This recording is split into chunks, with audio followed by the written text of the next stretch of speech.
Hi everybody, just a really quick video to explain how you can use the DayZ 1.19 new experimental maps and files and items with DayZ Editor, even though 1.19 hasn't gone public yet. It's really easy to do. All you need to do is make sure when you go to Steam and go to your library, make sure you download and install DayZ Experimental. And then what you want to do is it will create a shortcut on your desktop, and you want to fire it up, and it looks basically the same as DayZ, but the mods work in a slightly different way in the fact that your mods will probably be empty. So what you need to do is click on local mod. So you click on that, and then what you need to do is you need to find your DayZ workshop folder.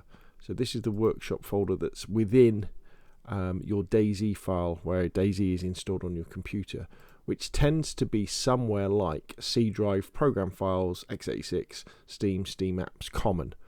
And then you go in there and you go into the workshop, and the mods that you want to add to the DayZ experimental mod list is you want DayZ Editor, you want Dabs Framework, and you need CF. They're the minimum that you want. You don't need to bother with building fortifications. Let's say we wanted to add something else though, I don't know, like Deer Isle. We could click on Deer Isle and that would then come across, and that's how you populate this list. Now some mods don't have the same name, so for example Dabs Framework comes up as just string underscore df underscore name, and editor just comes up as string editor mod name. Community Framework, instead of being CF, is Community Framework. So if we want to fire up, we're going to need Dabs Framework, we're going to need the editor mod, and we're going to need the Community Framework. So we only need those three things, and then we hit play, and it's going to load up the mod, and then we're going to get to choose between Chernarus and Livonia or Enoch. Obviously when 1.19 goes live, you'll be able to load up the editor in the normal launcher in the normal way, but this is how you do it if you want to have access to the bunker or the Humvee or the new weapons or anything like that. So now we can just go open editor, Enoch, select that.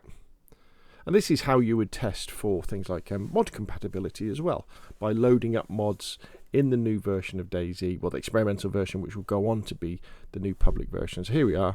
So now we can hit M for map. You can come all the way down here.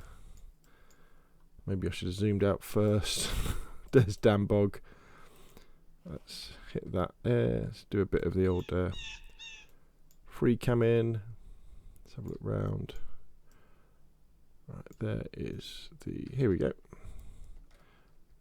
And there we go. So there's the new bunker on Livonia. So it's that easy. All you need to do is just remember it's all about downloading and installing DayZ Experimental, and then importing the mods like I showed you, then just opening it as you normally would.